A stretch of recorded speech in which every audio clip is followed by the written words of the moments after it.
was the last dance of the night. Will you join me till the morning light? Dance the night away 'cause it feels right. You can't stop, no. You can't stop, no. You can't stop, no. On like a random ass Sunday, and like that's when everyone came and they're like, I got shit better to do. And like, but like we record on a Friday, and they're like, I got drink. Well, at least in Wisconsin, it's like I got drinking to do. For Wisconsin people, I don't say that's like the rest of the world. Yeah, because it was funny because do in Wisconsin. I found it funny because Dexter then posted that thing to me. He's like, "You weren't lying." I'm like, "Did you think I was?" I also like the other one, like the new one for 2024 came out, and it was like, the guy's like, I don't even need to zoom out. It's just right here. It's all Wisconsin. Mm-hmm. All right, but what's going on, everybody? I am the one, the only, the WOOKIE, joined by my normal cast of misfits. Wow, we had 6 misfits at one time. We were down to 3. How the strong survive. We are the 3 best friends that anyone could have. Just me? Okay, that's cool. I sang it earlier and you left me hanging. Oh, I don't remember. I was singing Stairway to Heaven. I'm sorry. But joining me is cool Mr. Cole Robbie. Hello. And we have Dexter. Hello, everybody. I didn't give you guys any fun nicknames this week, but it's all right. We'll figure it out next week. But wow, what an article this week. I did not read it. I have briefly skimmed. And might I say, I got a little chub. Just a little. We'll see how far it goes. But we're just gonna read it aloud, right? Like what the Wookiee does. He's not very good at reading. He's gonna have to get his finger out, right? So I can point to the words as I read. But we're going to give this a shot. So it's been a few months since the Robin Hood patch. Is that what updates and erratas are called in altered patches? I really don't like that. Looks like they're called patches, yeah. Don't ask me why it rubs me the wrong way, but it kind of does. And we've learned a lot from it and drastically improved our investment and process in reviewing the cards to come, especially the uniques and their algorithm. Thank Jesus. Maybe Lyra can get something. Balancing cards for a competitive metagame is such a big challenge, however, and while we believe we are working in the right direction, some impacts are already felt about the sets that have already done. Trial by Frost, for example, we sent to print early fall of 2024. Wow. So you're talking what? Like 5 months ago, they sent it to print. Yeah. At Equinox, it is our highest importance to provide you with the best gameplay experience, and we know the disparities in power levels may lead to an unhealthy or unbalanced and unhealthy metagame, which can be frustrating. Today, we are deciding to act preemptively on cards we think are potential issues for the future of the game and your enjoyment. This is especially true when it comes to unique cards, as we don't want the competitive metagame to be shifting around specific unique cards that would be so good they'll become overwhelmingly rare and hard to find. This could be a split within the player base between those who have the resources to find the best cards in the shifting metagame and those who don't, and would become frustrated with imbalance. The situation would be against the core values of accessibility Altered is championing. And this is why we think preventing these situations before they're happening is better than having them happen and fixing them afterwards. Can we just, everybody, can we, just me? Is that a slow clap you're starting? Oh, no. This is hold on. Let me get closer to the mic. That is a fantastic clap. This is the shit. This little paragraph, right? This is the game I've been searching for, right? Like I honestly thought Keyforge was this game, and the more I went into Keyforge, the more I found out that this was not true, right? Like, and it's just in that, like, those two sentences.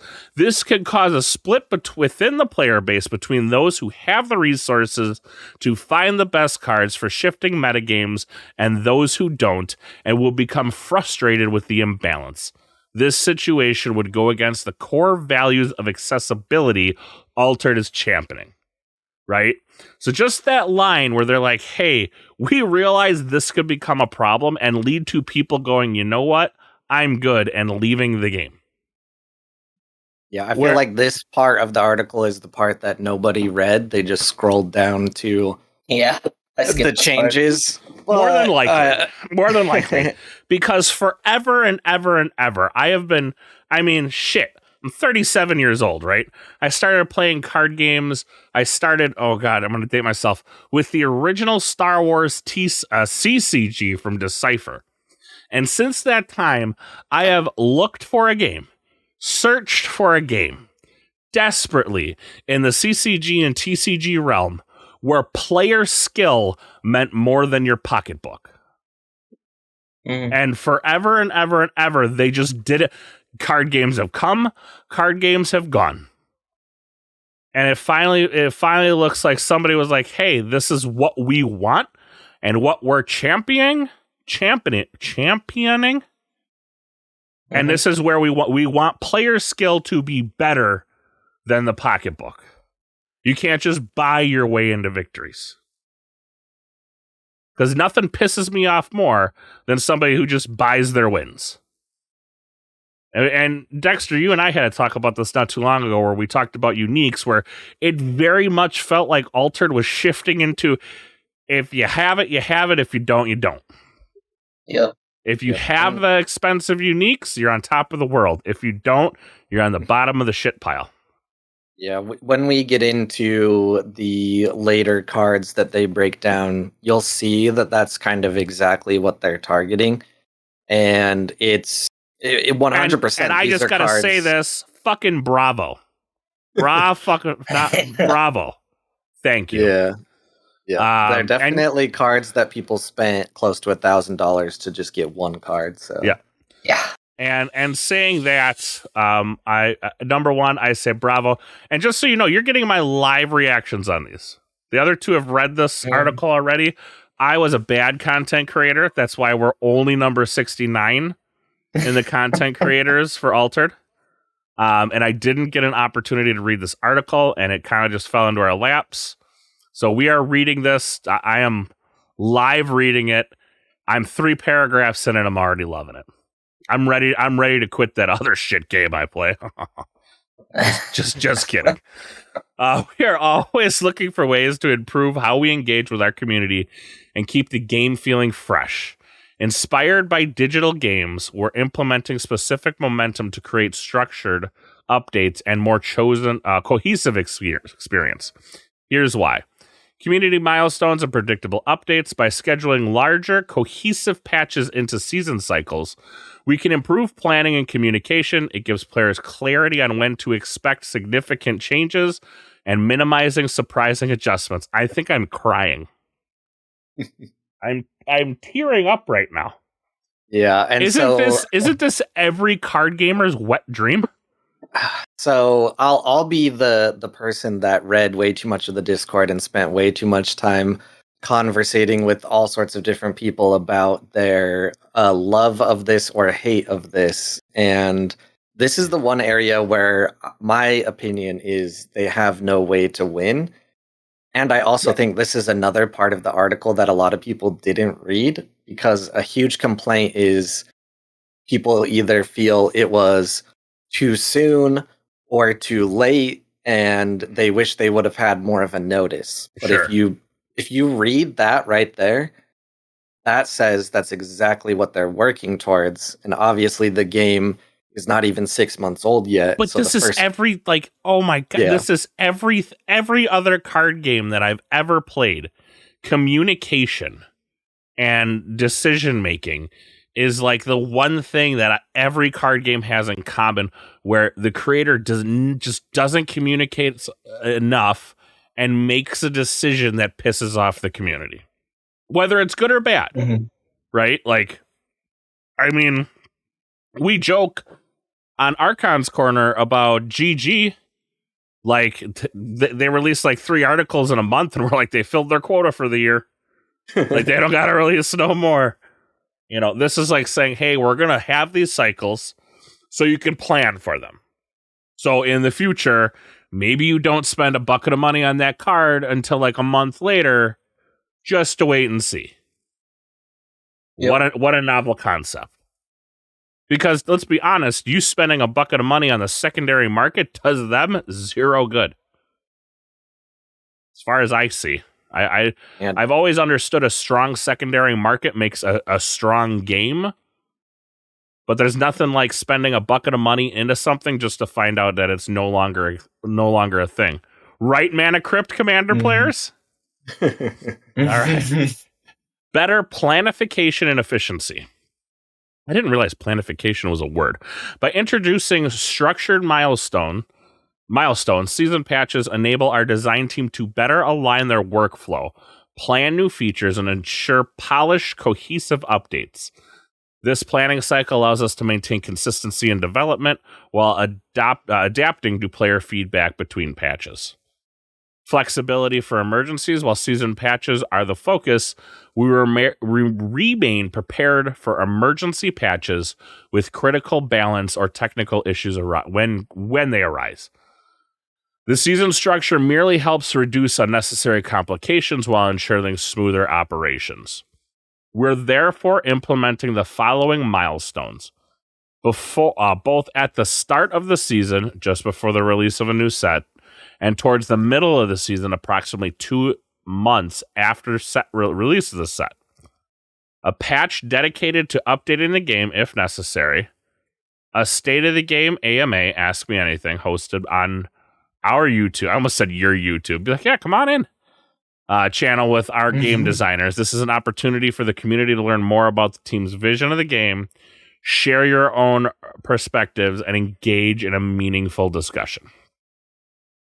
Yep. And just for anyone listening on the AMA part, Equinox is currently moving offices. So while they would have wanted to do this live today or this weekend or early next week, this first one will just be a little delayed from the article. Which I don't think anybody's like really going to be upset about that.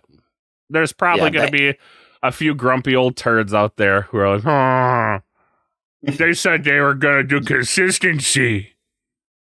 Yeah. You're hard for us to hear on Discord for the moment, Wookie. So I don't know if you got the phone, but I don't have the damn phone. I hear him perfectly. Really? Yeah. Okay. Maybe it's me all along. Maybe my headset is just imploding. It's you. I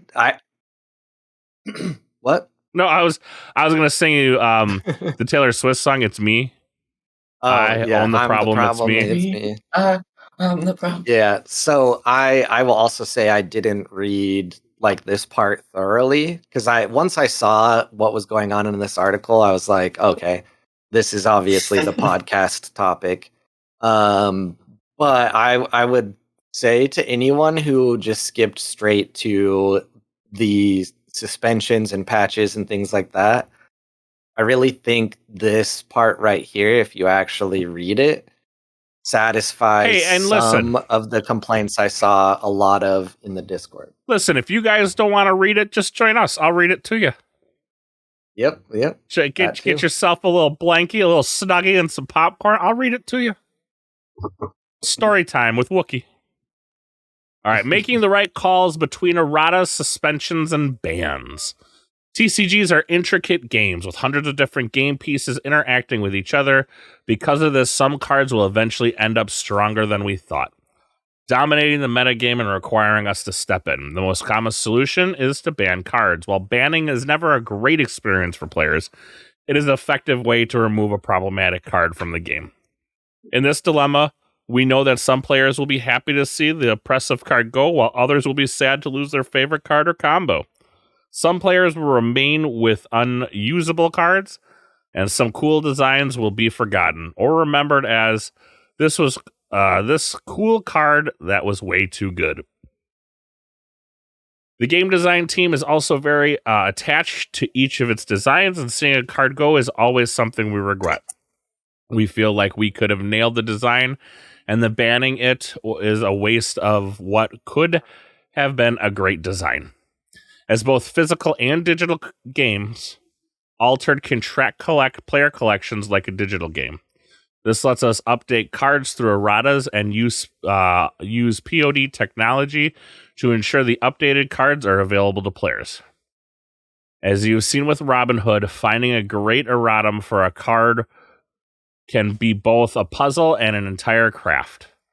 We have a lot of constraints that are imposed by the original design. People are accustomed to how cards work, its cost, and its stats. The more we change, the harder it is for everyone to remember the erratum and have an enjoyable experience. Errata are also a form of gamble, as you can only realistically erratum a card once, or people will never be able to keep track of it, which means you need to get it right the first time. In the case of Robin Hood, we thought Robin Hood was acceptable in power level, and we were wrong. In its core ability, creating too much of a frustrating play experience that we felt we needed to address the card as an emergency. Power level outliers will trigger a desire for action on our part, but it takes time to dedicate the necessary resources on the matter and come up with a satisfactory solution. Introducing, I don't know if y'all can hear that. Suspensions. Noise gate's too good. Damn. So, all right, I'm gonna give a disclaimer to people listening to this because It's not a ban. It is not a ban, which I know people hate when I say that because other card games have been known to suspend a card and leave it for months and never come back to it. This whole thing is about how Altered doesn't intend to do that. And Eric, in talks in Discord, repeatedly said they are working on these cards right now with the intention of getting them back to play as soon as possible. So I know people hate when I say it's not a ban, but I also think because a lot of people don't actually read the articles, it is really disingenuous to say, Haven is banned, all my cards are useless now. While the change might make it so you don't want to play it, the card is not banned. That's my PSA. Well, for now, right? So it's banned for now with the intention of coming back to it in a different state. Yes, and it should only be a couple weeks. Hopefully, is there hope? It's not going to be like the card's suspended and it comes back set 5. Yeah. Fair. And I think it would be reasonable for like 2 or 3 of the cards to come back in like a few weeks, and then a few other ones like take longer or something for them to figure out how to patch it perfectly, because some of them are going to be more difficult than others. So, suspensions. Introducing suspensions. A suspension is a temporary ban we use when we aim to find a suitable erratum for a problematic card. However, finding the right erratum is a meticulous work that takes time, and not every card will have a solution. While we strive to resolve suspensions whenever possible, some cards may ultimately remain suspended for a while or end up permanently banned. Let's talk about the Trial by Frost season patch. Important! This patch will be considered effective with the release of this article. However, due to some technical challenges for its implementation on our app, and consequently its effectiveness on Board Game Arena, the digital patch will be applied at a later date as soon as possible in the coming weeks. We understand that it is not an ideal situation, and we like to apologize for the inconvenience. Many players for our community will not see the article, and it's so weird. We talked about all, like, the more you go to different card games, the more things stay the same. Like, we're all sitting here, right? We're reading this article, but like, there are tons of people who will never see this article, never read it, and just be like, oh, that card is now whatever my buddy told me. and they just never hear about it again. But yeah, there were a couple people that stopped going to our locals, and the reason was Waru and Robin Hood. And they never knew that Robin Hood was errata until the Trial by Frost pre-release. And they literally said, I would have come back sooner if I knew that they changed Robin Hood. That's why you got to listen to Altered Corner. Exactly. We're going to keep it 100 with you, all right? I lost my place. Others will unknowingly launch games on Board Game Arena with decks that shouldn't be legal anymore. The most important thing to us is that we believe you all, as a community, will be helpful and patient with those who that didn't get the memo and explain the update with them. In the future, a digital patch will clearly prevent the deck builder from accessing a card that is not legal. A card that has been errated will be errated within the system, and its patch notes integrated to it, like we did with Robin, and all necessary visual information available. There should be little to no confusion. Regarding casual organized play, weekly expeditions, in case you would be playing against someone who does bring a card that is supposed to be errated or suspended, we believe in most cases the simplest thing to do is to put the card aside from play and let them draw another card in replacement. Regarding Waru, applying its erratum should be fine even if the card has not been reprinted, as for the existing Robin Hood. Regarding competitive play, all players attending are expected to be aware of the latest updates about the game. However, we strongly suggest tournament organizers warn their attendants at the registration phase. Arbitral decisions will be made accordingly to the current tournament guidelines. All right. So time to get into the brass tacks. This part here, I feel people, I don't know, people are cops or something. But like, since the article says that it is considered effective now, people are like, oh my god, I can't take my deck to my weekly play. Like, it's just ruined. And how we dealt with it in our local, and how I know a couple other people did, is we just let people know, hey, this change is being made. If you have it in your deck, that's fine. Whatever. It's no big deal. Everyone here is cool with it. Or the situation that they pointed out here, also perfectly valid if people want to do that. This article does not make it so where if everyone is fine at your locals, you playing certain things for the next couple days or whatever, like Equinox isn't going to come and shut down the store. Not true. I've heard Loki's coming to shut down all those stores immediately. Yeah, that's honestly how some people he's got a key to all of them, and he will be personally coming to confiscate your cards.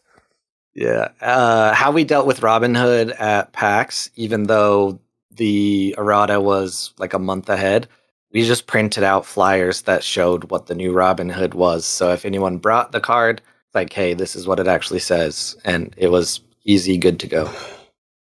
Oh, goodness, I am tired. All right, let's get into Waru and Mac. He has changed substantially. All right. Are we ever going to see Noble One again? Is Zach ever coming back? They just keep kicking him. He's gone. They just keep kicking the poor guy in the pants.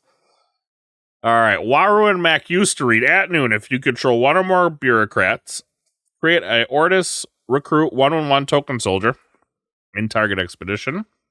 When you play a bureaucrat, you may have it gain a sleep. Now he just reads. When you play a bureaucrat, it gains a sleep. Can we just take a moment to mention how beautiful the card looks now, though, compared to the fucking... It is a lot less cluttered. Text wall. I will recuse myself for most of this reaction and let Dexter have his pedestal to complain.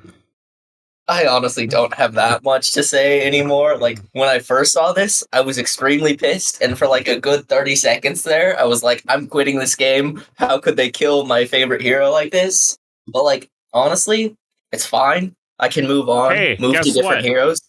Guess what? At least your favorite hero wasn't killed by another card's banning or erratums. So, kick rocks. Trace, do you mean? No. Ben is like now like I don't want to say unplayable, but not great. That was Finn bad. Ever since Robin Hood's was errata, like Fen has not been what Fen used to be. That is true. Yeah, because Like- Traced came out hard. Yeah, Also, no. Dexter, you have to remember, Wookie is reading this live, so Yes. well, we gotta let He him doesn't be know about the excited other one. later. Okay. I don't know Okay. about what. I mean, so All right, whatever. We're moving. this does like. I think this is complete overkill on Waru, honestly. If they had just removed the bureaucrats, I think it would still be, like, a bad hero and probably, like, B tier. But since they also force you to make all of your bureaucrats gain a sleep and you don't have a choice, that means at the end of the game, if you ever want to push, you cannot push because all of your cards will be asleep. And the only Wow. card to wake it up is now going to be have to run in all Waru decks. What's that card called? It Siren looks at the Call or sleep whatever. guys and wakes him up. Rallying Call. Rallying Call, yeah. Yeah. So that's going to be a must play in all Waru decks, and Waru did not want that previously at all. And now Waru is going to run a lot less bureaucrats, and it's not making tokens, and Waru is dead. Sad day. All right, Wookie, you as a casual player, how do you feel seeing this? Fuck you, Waru players. So I'll try to give the most understanding response because I've already fought it out in the Discord with people being way too extreme. So I can agree to some point that maybe the errata is a little too far. But at the same time, I don't think it's as harsh as Waru players react to it. I honestly think Waru players have been very extremely spoiled, and now they just sound like someone who's been so spoiled, not knowing what to do. Oh, now I have to play the game for reals. Oh. From the outside, I think this causes some very interesting interactions and maybe some different Waru decks that we could see. The problem with agreeing that it might be too far is I don't know if there's any other way to do it where he isn't still just as much of a problem. Like even Just if take you away the token. Okay, see, but then he's still too strong, in my opinion. No, he is comparatively. not. Well, that's my. You should try to play with Waru and win games without being able to make tokens. You cannot make me do that. I'm already playing Ghoul Ring for you people. I'm not playing Waru. You're gonna have to. I'm playing Ghoul Ring too. It's fun. You're gonna have to figure it out for yourself. But the other suggestion people have had is to just have it be you may sleep. I just think it's still so strong because if you compare it to Tasia, all Tasia does is the first character she plays each afternoon gets a boost. Not any player after, not anything else she can do. So if I were to consider making Tasia in line with Waru, I would say every plant she plays gains anchored or something. And every time I mention anything like that, everyone else is like, oh my god, are you insane? That's way too busted. And I'm like, it's literally what Waru does. If it was every plant gets a sleep, I think that would be fair. But giving it anchor where its stats still counts does seem quite a bit strong to me. See, but the thing you got to remember is Tasia does not have access to as many low-cost units as Waru, and none of those plants have super good passive abilities besides Aloe. Yeah. So you can play Quetz.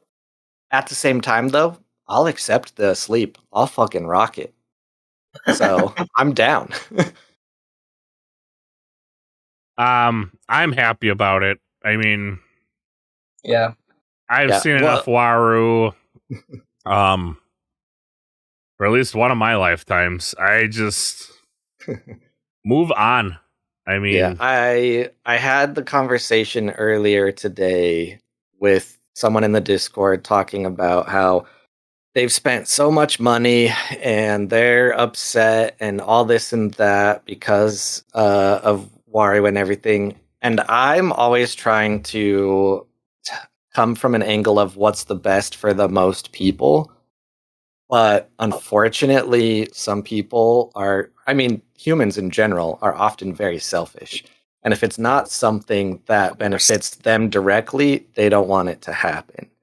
So when what's funny is people will try to make a poll like, what do you think about this patch? And every time they do it, the results of like the greater amount of people are positive.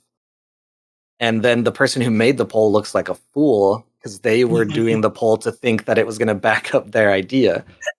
But if a change in the game is the best for the most people and makes the most people happy, I am for it. And I'll even use the example, if they nerf Tiny Jin, literally my favorite card, if they told me that it wins 65% of games and people are having a hard time against it, cool. Okay, I understand. Let's go. Yeah, I do think this is definitely the best for the majority. And Waru players are, of course, going to be salty and think it got nerfed too hard. And I think 99% of the previous competitive Waru players will just completely play a different hero. I've talked to a couple of different Waru players. They literally laughed at me when I asked if they were going to stay on Waru. So the major consensus is Waru's dead. People are just going to move to other things. And I think overall, the meta shift will be healthy and the most people will be happy about it. Should we move into Ozma? You don't want to read all about the words where Do you want they me to talked read about Waru? all of it? I mean, I think it's everything here has Self-explanatory been there. said at one point in time. or They another in did that talk show. about data and trends in competitive play, saying how it's oppressive, and they have data saying how it's too strong, and also that in later, specifically in later iterations, in later sets, when they add more cards, it's just going to keep making Waru stronger with more better bureaucrats. So they felt like doing this now was good, since later on it would just keep getting better and make too many people unhappy. Look at Shadow Drake in the chat, because this is something I tend to agree with. They talk about not wanting to errata multiple times. I am convinced that this is in prep for set 3 Waru. I agree. And then same reason, spoiler alert, for those of you playing along at home, preemptively hit Lindway's Jellyfish. She's going to get major support in the next set. This is preemptive for a few different characters. Right, but Ozma. For sure. We'll go through Ozma. Ozma in the rare and Ortis rare. Not any other rare, just the Ortis rare. Have been suspended. While Robin Hood has all eyes on him, Ozma was one of the reasons we saw Ortis decks at the top of most tournament results. It is a key piece of both Sigismar and Waru decks, allowing them to play a lot of cheap cards at virtually no deck building cost. And they have access to a lot of card advantage.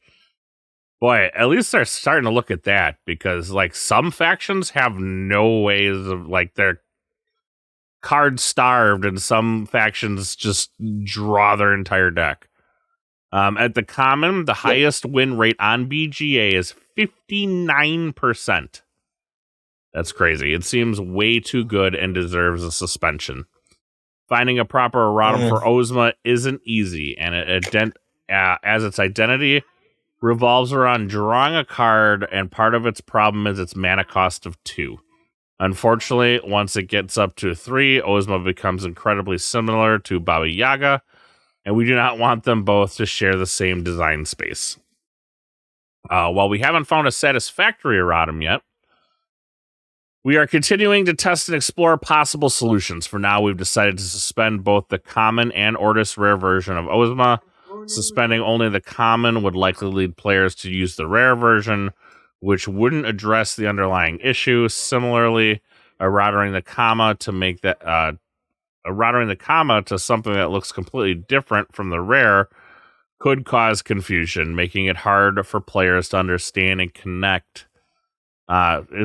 connection between the two cards. By suspending both versions together, We ensure that we are introducing an errata. Both versions will reflect the card's original design intent in a consistent way.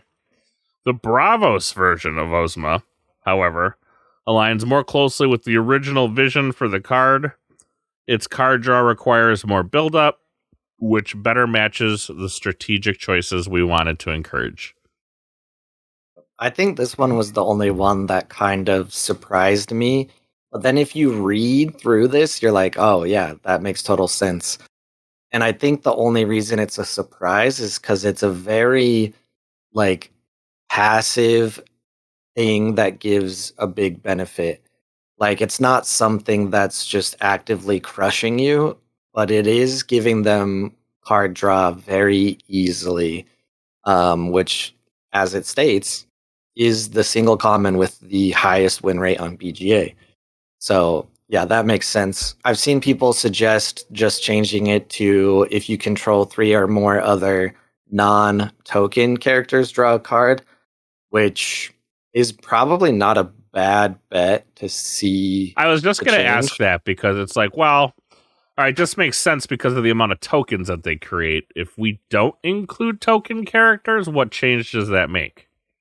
Yeah, I I would wonder. also think a fair errata, and this will probably make a lot of people not like it, but the common from hand only and non-token characters, the rare from anywhere and non-token characters, and I think that's pretty good balance from my brain at least. But the designers have a better design brain than I do. Let's Yep, move I into the would agree with next. that. Let's move into the next thing that Makes brought a sense. smile to my face. Haven Bravos Bastion Axiom Rare suspended. Suck it, Axiom. Anyways, the Axiom version of Haven Bravos Bastion is probably the best rare card in Beyond the Gates.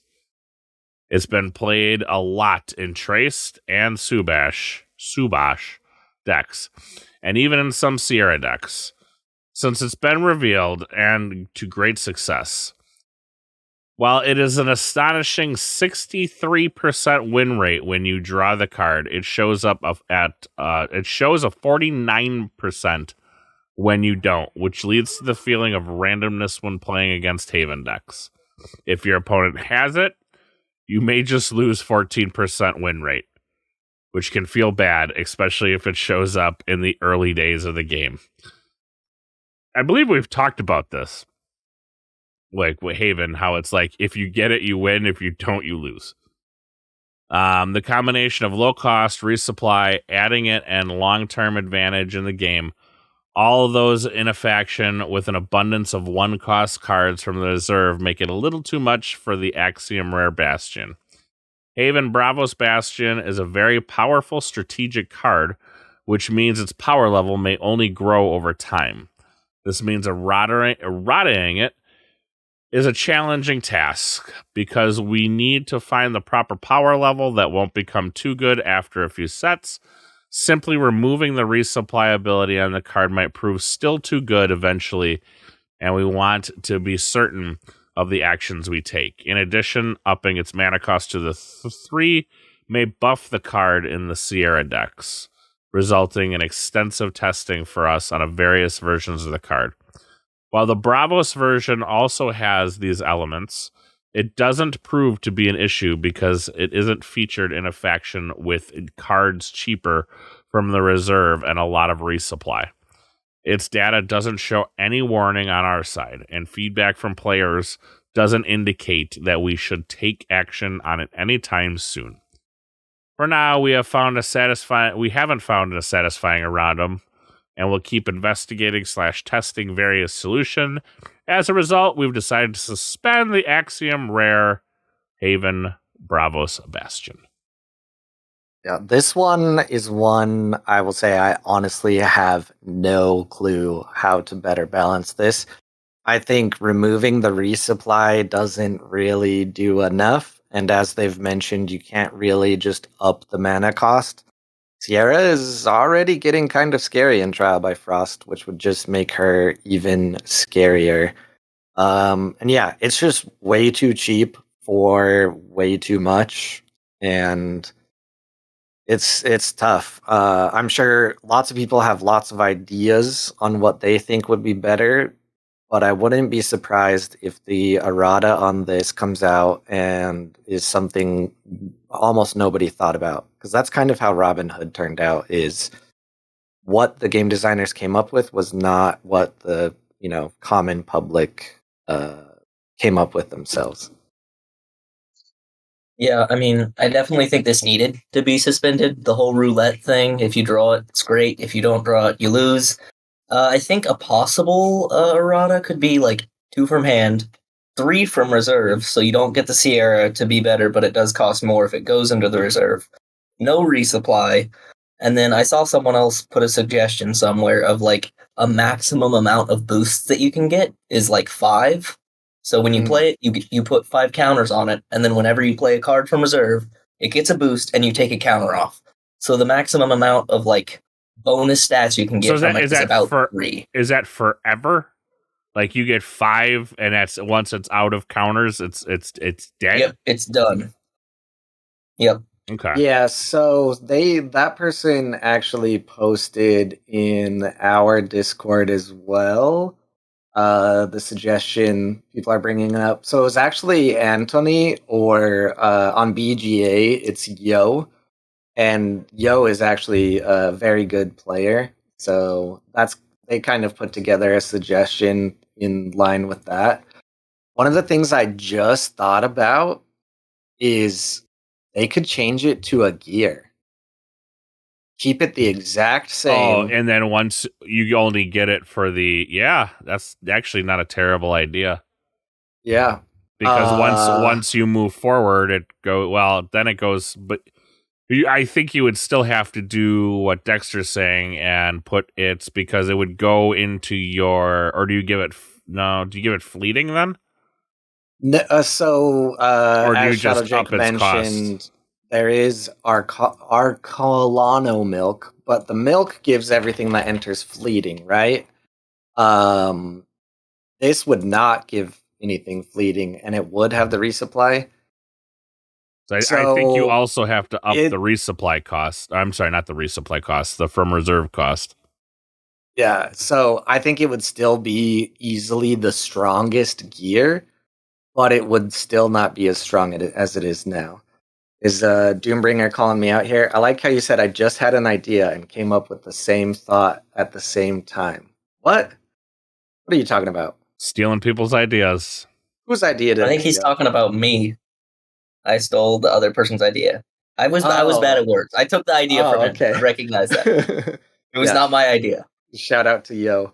Yeah, I think the resupply or the reserve cost thing might work out as well, and maybe removing the resupply, because one of the reasons that the resupply from anywhere is so strong is it is kind of ridiculous how often you'll see a traced or someone that runs this play it and resupply right into their second one, and then you're just like, fuck. So make resupply cost more. And what was the other portion of that? Oh, make it into a gear. I don't know how you make it into a gear. It's a little not thematic, but I guess if it makes the world go round, it works in the end. I think it makes it interesting, and it fits in the new meta, because for an example, how people will play like the Eat Me energy bars is they'll put it in the expedition they know isn't going to move forward, but it'll help them win on the other expedition, so it stays around longer. So it being a gear kind of makes it interesting mechanically, but I would not be surprised if they definitely don't want to add it to the gear realm. Fair enough. I mean, I guess maybe they don't call it a gear, but they can say once your expedition moves, destroy Haven, Bravos, Bastion, Destroy Me. Yeah, and I Something like mean, that. as Yo put together, counters would not be too bad, and it would be thematic to Axiom. So yeah, it's not a terrible idea either. All right.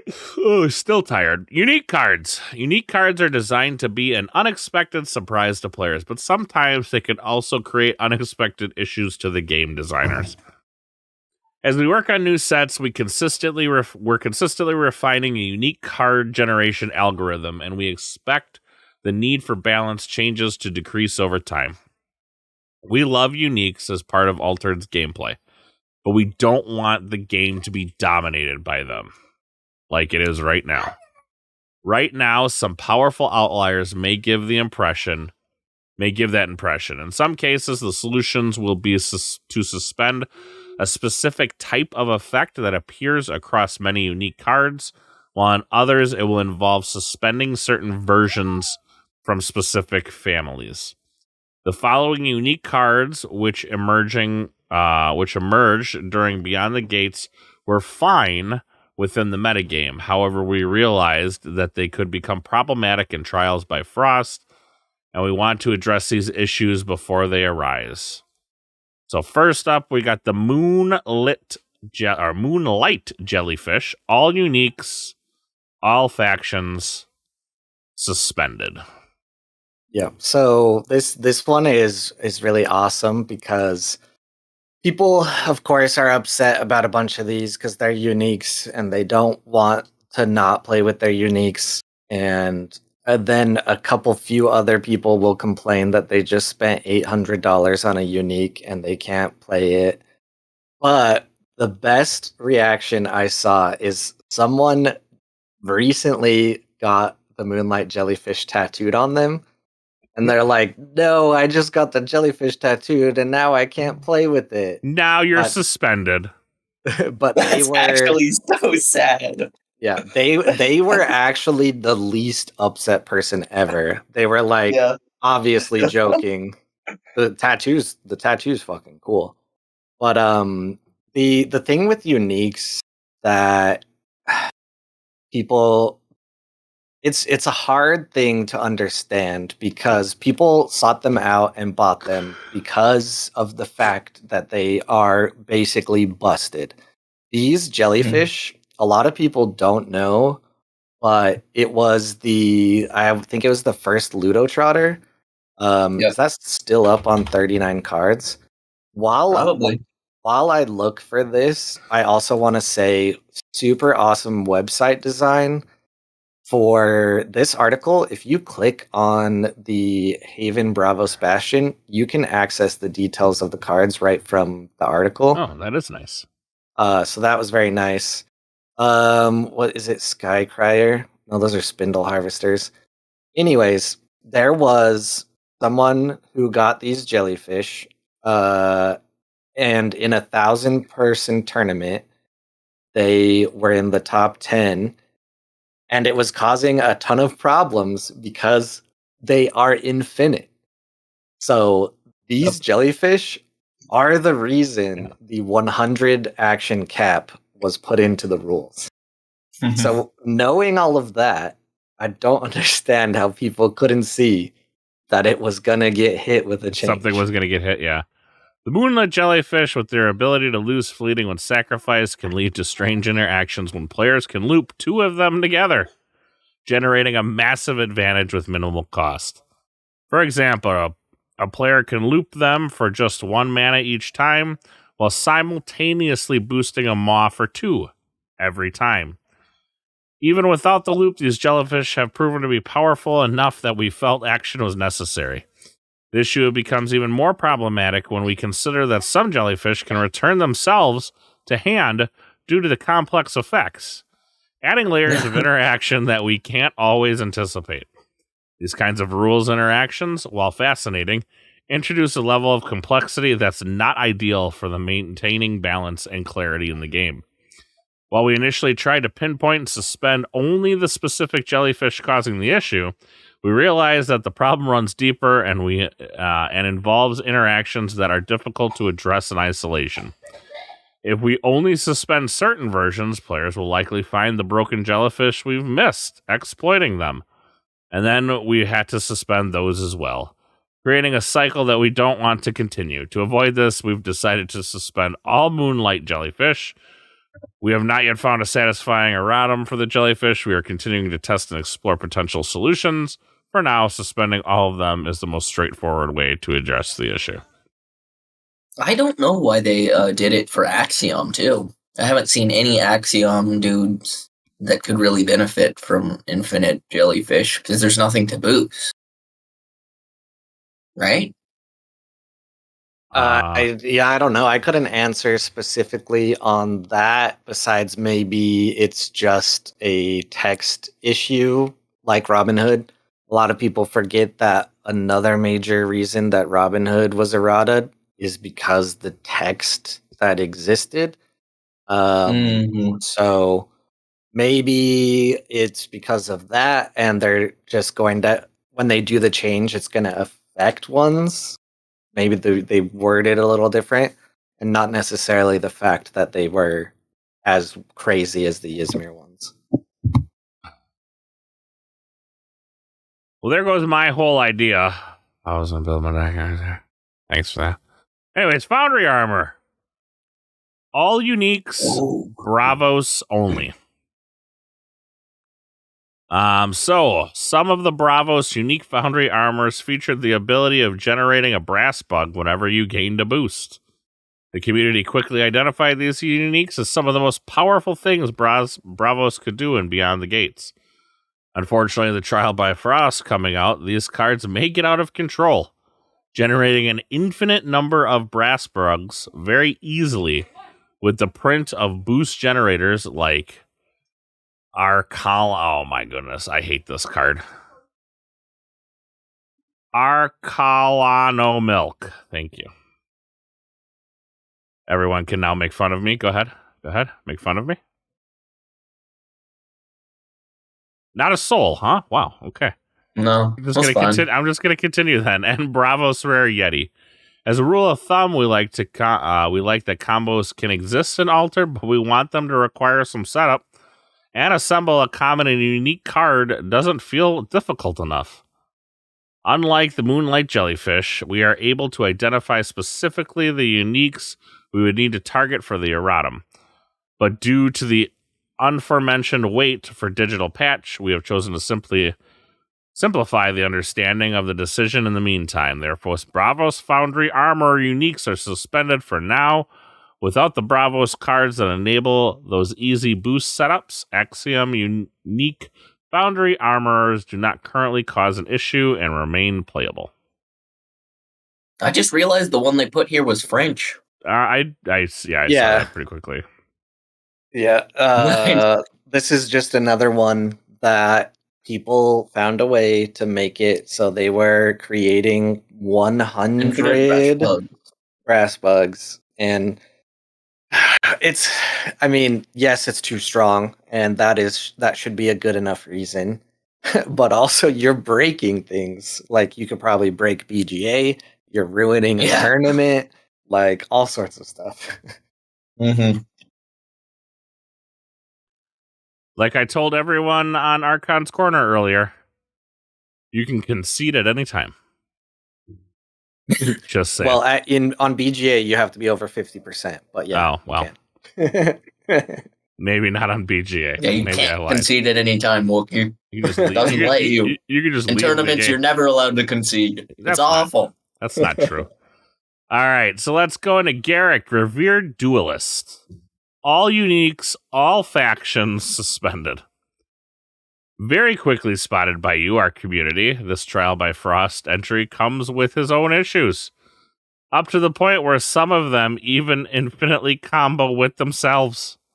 This is obviously not something that should belong in Altered in such a state of power level, and we believe it needed to be addressed right now before the season really starts and people invest in the chase. Hammering all unique Garricks from the start is a way to prevent any yet unseen issues from getting out of control too quickly while we investigate potential solutions. How does he do it by himself? Let's see. If Oh, you if would you- gain fleeting, I gain a boost instead. When a character you control gets boost, you can have a character gain fleeting boost, fleeting boost. You may have target character gain fleeting. Got it. Yep. 2 of these would be a problem. Yeah, so this is hilarious because it took. I mean, I guess Like I less than a shouldn't. day. Yeah, I should. I guess I shouldn't get annoyed, but as I've mentioned before, I spend way too much time on the Discord. So if you do that, and you saw this card posted in 8 different channels throughout the same day, and it's not like Yep. it was 2 different cards; it was the exact same card, Same one. the same So many picture. different times. And after the 7th time, I'm like, yes, we know. They're already looking at it. Please stop posting it. Well, I mean, got it nerfed, or sorry, suspended for now Suspended. until they change it. This one should be pretty easy to change, but once again, the digital aspect, BGA, and then I think just seeing what other ones might pop up. But this one is just, we don't want. Technically, all of these are actually just stopping an infinite loop. So now that I'm reading them all through and putting them all together, it's just really hard to see how people can't understand why they need to be changed. Mm-hmm. I mean, this one didn't take me very long, and I'm not the smartest. So,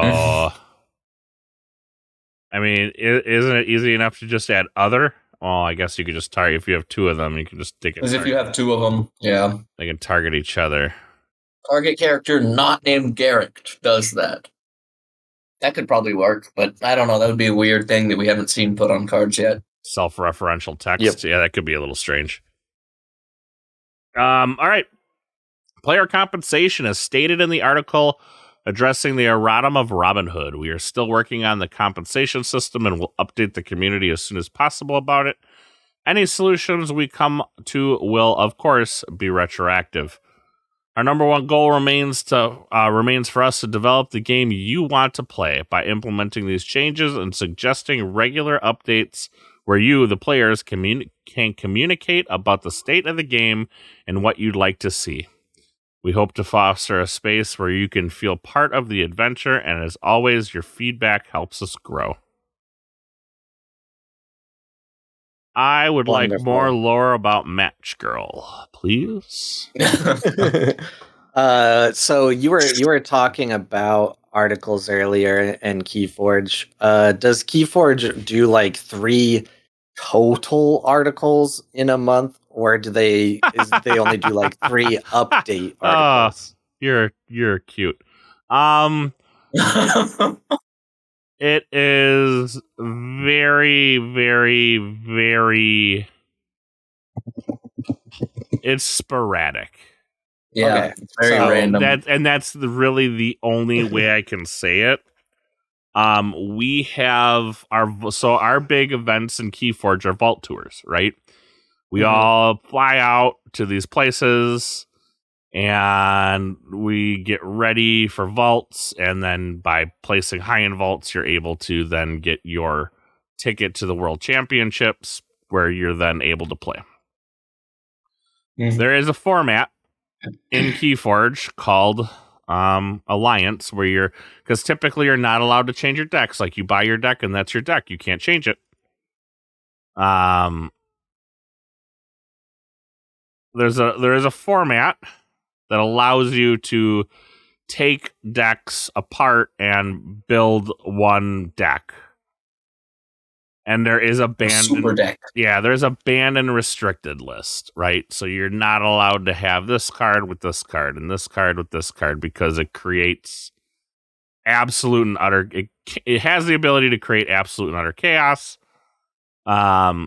They gave us the list of vaults and now have just given us the updated rule books for what's going on in the future, and like what those decks, or what that list is. So you got to remember, like, our first vault is coming up in April. you need to start like getting your ideas of like what my deck's going to look like. Because some of these decks, like, remember, every one is unique. So if you're eyeballing one, like that deck might be in France. And it takes time to get from France to you. And it just creates kind of chaos when you're trying to do this. I mean, the last banned and restricted list from Keyforge had a lot of people quit the game because their decks that they had spent months testing and getting ready for then got some of the cards got put on this list, and some people spent a lot of money building these decks together. So just to give you an idea, I'm going into Keyforge's news article. So for the month of January, we got an article on the 31st, the 16th, and the 19th. Before that, crickets. We got an article December 19th, December 10th, December 3rd. So it looks like they're averaging around 3 articles a month. Some articles are kind of useless. How many of those were Kickstarter articles? Those are all separate. Yeah, they keep separate. Well, the prophetic visions, that was a Kickstarter thing. But Meet the Skyborn, right? That was like the new faction for this previous set. That was like the lore thing. Nothing really comes out of it. That's more of just a like, hey, check out these cards that are in Skyborn. Cool. Right? Like, and that's it, right? And then like, oh, we're going to release, and then they have like release articles, which is dumb because like we've already had a game found. So they're like, oh, we did a game found and everybody has their product. Oh, now we're going to release the set. And everyone's like, we don't care. Right? We already have our shit from the game found. We don't need any more. It's just weird. I mean, I'm reading this, and when they're saying, hey, we want to have like you can expect a certain amount of time, like 2 months after release, expect an article talking about changes that are going to happen, right? Like 2 months they feel is like enough time that they can get, things sorted out, see the good, the bad, and the ugly, and make changes where appropriate. Yeah. Waru took 6 months, but whatever. Sometimes better late than never, I suppose, right? Yeah, and I suppose changing a hero like a lot better. Changing a hero is like their communication's been good so far. You have to kind of really, really like be careful with that. I mean, you did take a plus tier hero and now kind of move him into the B category. So all of that explanation and talk just for me to respond with, Altered has posted 17 articles this month. I mean, literally, it's like one every other day. And one of them is about me. I was going to read about I was me. Just about to say that. If you would like to know more about Kohlrabi, he had an article released about him. It has the same picture he has here on Discord. You can go. I find it funny that did you even mention that you're on a podcast or?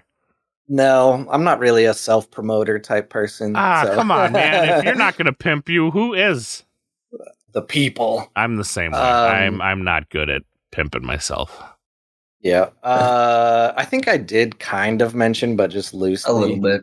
But Shadow Drake had a good question about the suspensions. Curious to hear thoughts on the at dusk return a spell in reserve to hand ability being untouched.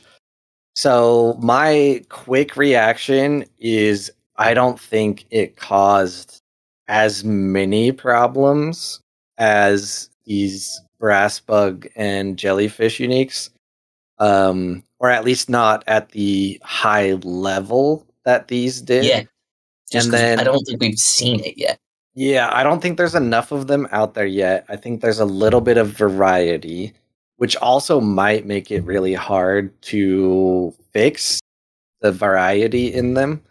But I will say, I I would not be surprised if the next update is somewhat tailored towards something like that and a Faunus. Yes. Because Yeah, I would absolutely agree.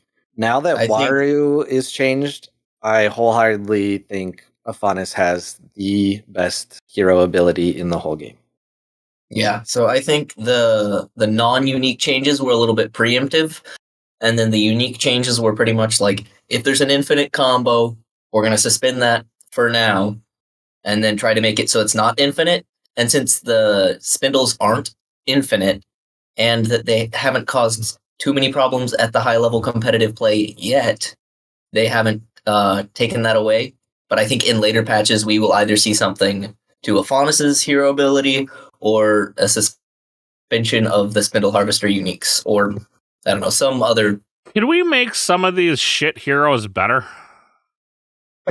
Yeah, that is another interesting thing. I think the heroes that might not be fixed with more cards. I mean, maybe it's actually only one, and I think it might just be Basira. I would be happy with a little bit of an Arok change, and this is kind of getting off to the side, but I suggested something. I think in a YouTube video I have coming out where to make Arok better, if you have 5 counters, it goes off at dusk. And when I first thought about it, I was like, well, that would kind of suck because then, you're playing, if it's a character, you're playing it right at the end and then it just goes away. But the more I thought about it, I was like, you know what?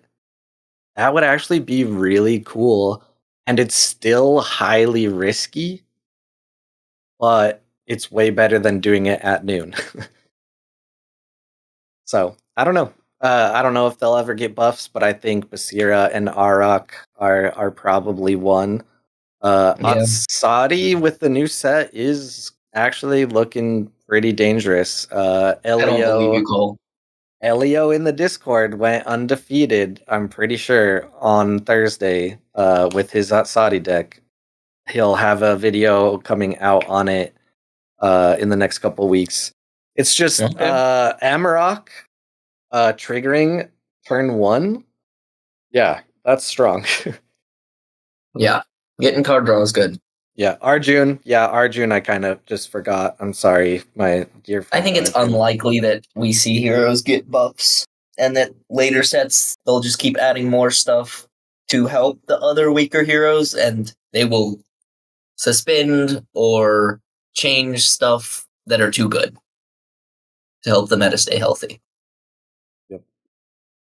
Do you want me to give you a rundown of the fire in the Discord the last 48 hours, Wookie? Are we moving on? No, like, we can do the fire in the Discord. I am not I don't run the Altered Corner Discord as much, or am I in there as much as I really should be? Our Discord was totally fine, and the conversation was really good. Even if people think I'm crazy, our Discord perfectly fine. I also run the Archons Corner Discord, and I don't pay attention to what's going on in there either. So yeah, I'll just try to speak to kind of the public reaction as quickly as possible. The one thing I will say is I fully believe that a lot of it is the vocal minority where the people just come to complain and they're the loudest while everyone else in the audience is like, hell yeah, I fucking love this change. Kind of how Wookie reacted. Everyone at my local, it was no issue at all. Everyone was happy, wasn't any issue. There are a handful of people in the main Altered Discord that I only see when they enter to cause problems. They're trying to argue and complain and cause Yes. fights. That's the And- only time they pop up. Exactly. And then they're never in there Like a until a new one Sobe. comes out. So there was a lot of, they should have communicated this sooner. They should have done this later. The timing of this was terrible. So the general complaint that I would say the most reasonable people have is the timing of it. But I'm of the camp. Where and what? Okay. Yeah, well, I mean, I think you're going to agree with me, Wookie. Yeah, I am. Why is the timing bad? I don't know. Every time they do a change, there's some really big tournament in Italy. Is there a every large time. tournament going on soon? Is it in Italy? Is it? I'm asking. I don't know. I don't know. It's just what happens. But the thing is, But is that what's happening now? supposedly, but What do you mean it's- supposedly? What is it? The best kept secret and altered? Like what? I guess so. There's gonna be 9 people that show up because they're the only 9 who know about it. What's the deal? Like what? Yeah. So the another reason you're having a conundrum with this is because it is not a problem that you can solve. Because one group is saying it was too early, too quick, and the other group is going to say it was too fast. That's what she said. And or it was too late. I just said the same thing twice. Or it was too late. Mm-hmm. Like I had people saying you should have done it before the card came out, and then there's people that said the card's not even out yet. Why would you do that? So I don't think you can win on timing. Their article points out that they want things to be more seamless with future changes, but because of work on the market and all of that, it's a little harder right now. I think there's like 15 people total working on this game. The other thing is people just really upset that they spent thousands of dollars on cards and they've, bought $10,000 worth of Altered, and this is going to turn people away that spent a lot of money, so they're going to quit the game and the game is going to die. And I'm a friggin' commie asshole, so I don't sympathize with those people. Yeah, not at all. I think if you have the money to spend and you're spending that kind of money, you can't complain when something that happens that was very likely to happen and you could have probably predicted that was going to happen. Like we saw the Robin Hood, that happened. And then you knew that it was likely that uniques were going to get banned or suspended again. And they still paid a whole bunch of money and they have the money to spend. It's your own fault, guys. Now, some of the things like Waru getting changed, I did not see that coming in a million years. Yeah, like I did not see that coming. There are people that only want to play Wario, and that's all they play. Mhm. And now they're kind of upset, which is fine. Which is me, but I'm just gonna play a different hero anyways. Yeah, And I just Garrett, if you didn't see that coming, yeah, I can't help you there. Yeah, the only one that really I don't know how it happens, but I'm sure someone will explain it to me eventually, was the Foundry armor, Moonlight Jellyfish. Once I saw this, I'm like, yeah, that could be a problem. Yeah. I will say, like I mentioned earlier, people tried to do polls to see if people were really upset. Every time it was like 80% positive. So they kind of shot themselves in the foot. What else was I gonna say? Oh yeah, the whole money thing.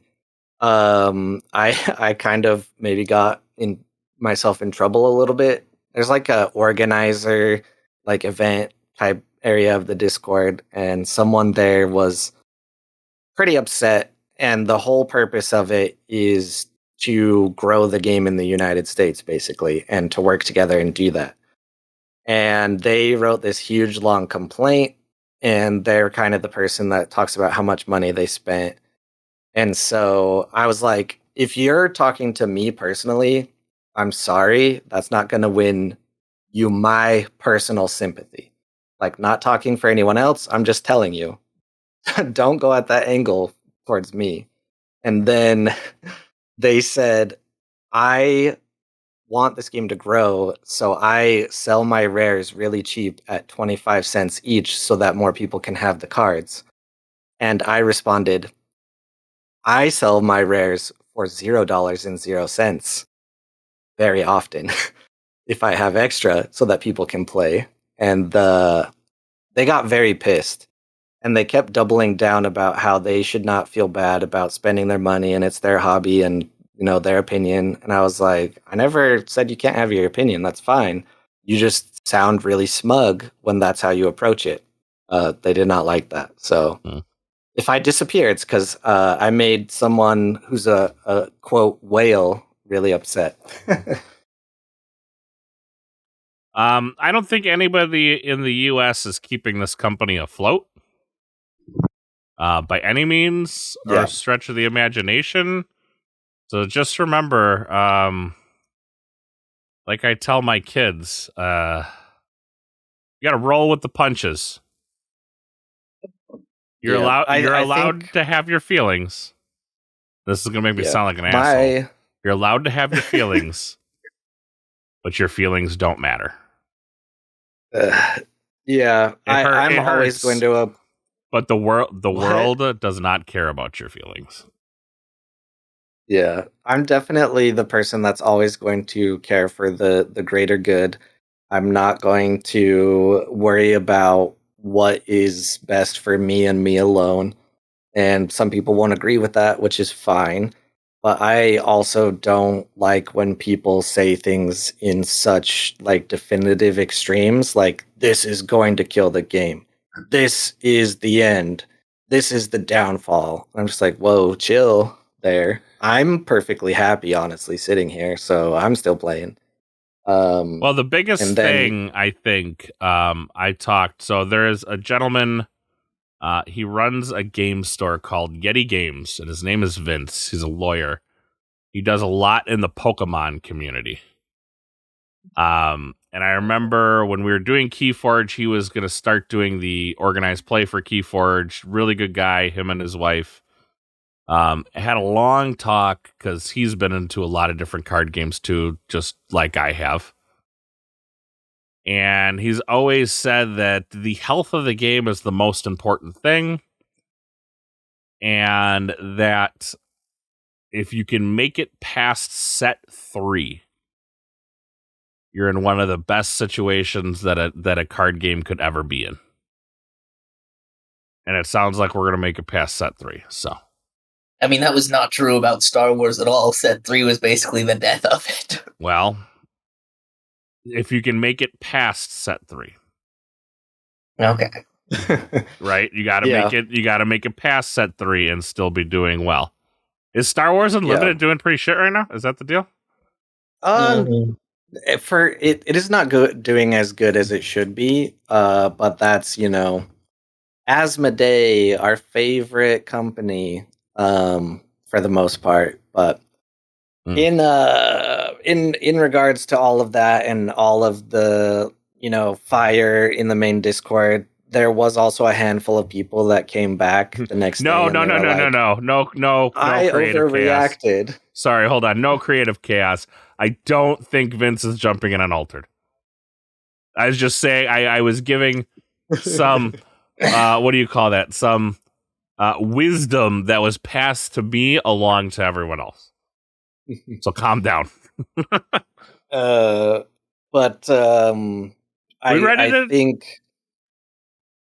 it's overall good. Yeah, I was just gonna say, I think the community as a whole, it's overall good. The only thing I saw that of a good amount of reasonable people wanted to be better was the timing and the communication. What people want is they want Altered to say, hey, we're watching these 4 cards, so watch out because we're probably going to suspend them in the next 2 weeks or 3 weeks.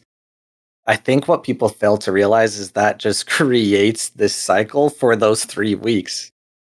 But maybe I'm wrong. Only time will tell, right? And we'll have to we will have to keep an eye on it. Let's get into Patreon questions. Pretty much every week, except for the last 2, we've been taking some of the questions you guys have been posting on our Patreon. And this week's questions come from Draconis. So what is a needed feature and pie in the sky feature each one of you think Altered should have in the future that is not a known implementation? Like a feature on BGA, Just in or like general. as a game. Yeah, I think just in general. Like, Pie in the I sky. mean, Marketplace is going to be great. yeah, That's coming up. but that's known. Yeah, that is Oh, true. this is actually kind of a tough one. I should have read this one beforehand. A needed feature and a pie in the sky feature. Each one of you think, oh, okay. Pie in the sky, right? I do think, and we kind of talked about this, and this is truly, truly pie in the sky, that after set 3, I would have said before this set, but each set, they need to take a good long look at each one of the heroes. Because this is one of the things that drives me nuts about hero-based and like faction-based games. Saw it a lot in Flesh and Blood. There's always some heroes that just, they see no love, and if you want to be competitive, you just can't play them. Do some sort of tweak or rebalancing to make each hero somewhat viable in the current meta. Pie in the sky. That's true. Honest to goodness, pie in the sky. It goes against everything they talked about in this most recent article because you're literally going to be eroding heroes on a setly basis.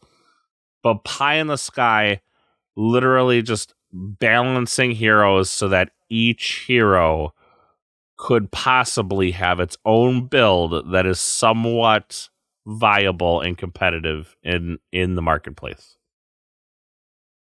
Can I steal an idea from someone else again at locals I don't that I actually really liked? I don't see Sure. why not. They said that that there's the slot for hero, and I mean that slot's kind of useless after you have all the heroes. But sure, we can keep the slot for heroes, and then in the slot for like foilers and tokens and a whole bunch of cards that are generally useless, give like a probability that you can add a new card that is just a unique reroll, and you can apply a unique reroll to your digital unique card.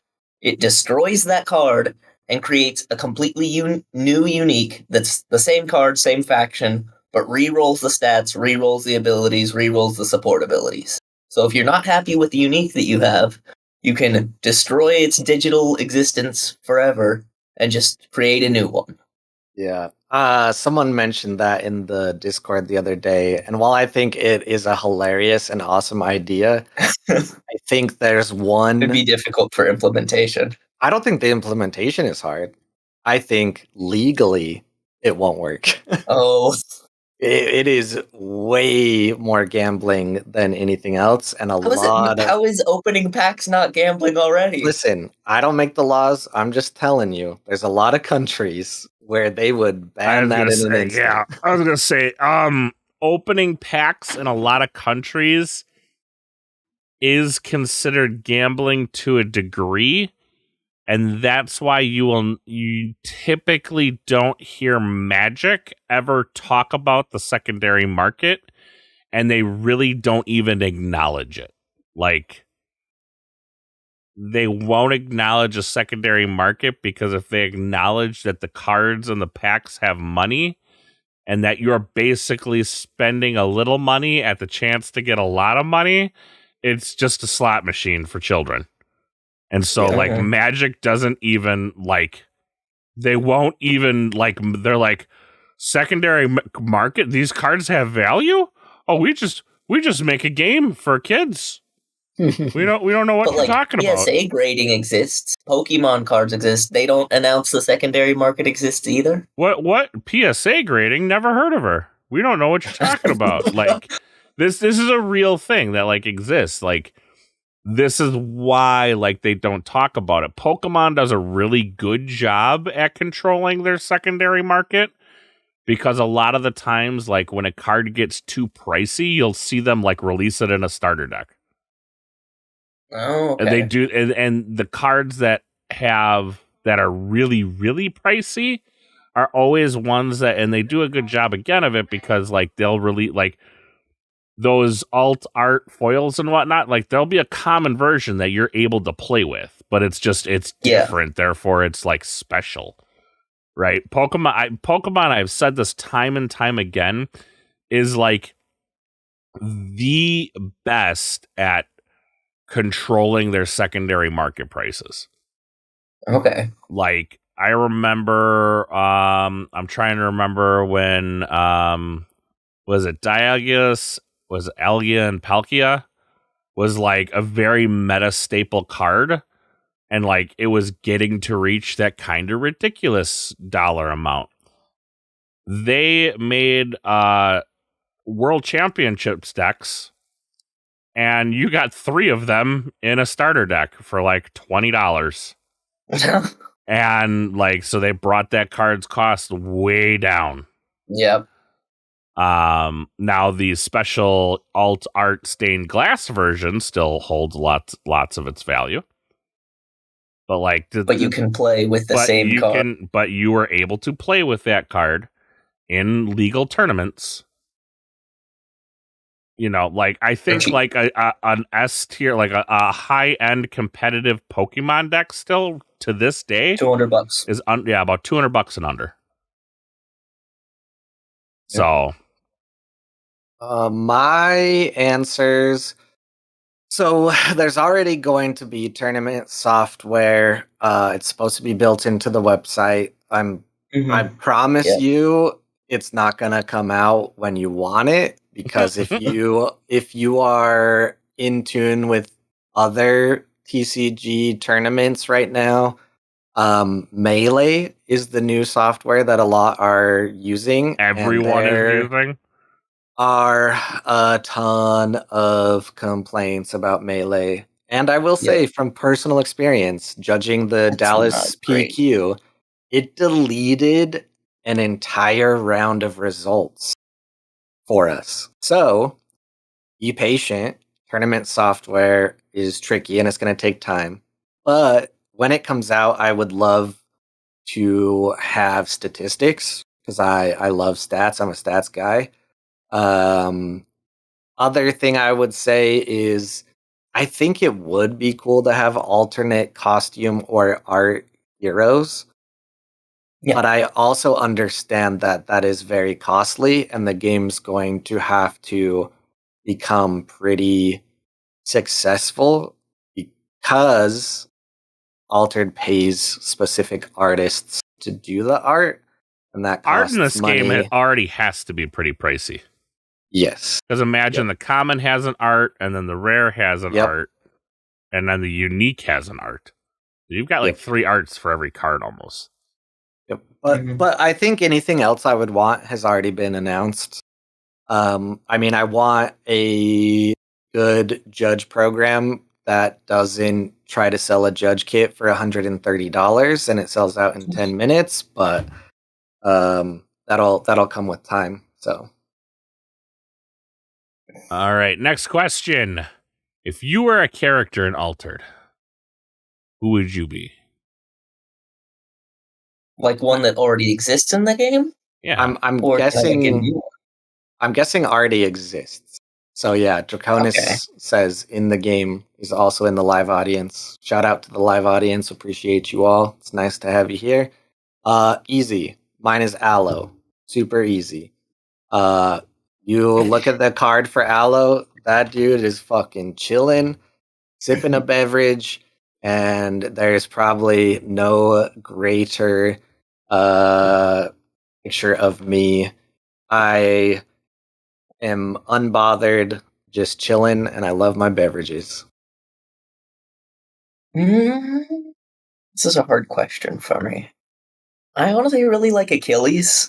He doesn't do a whole lot, but I just like the mythology of Achilles and just being a decent guy with toughness. And an adventurer.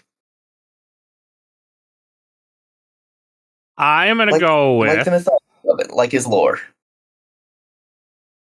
I'm going to go with, so I'm not an actual character. I'm a background character.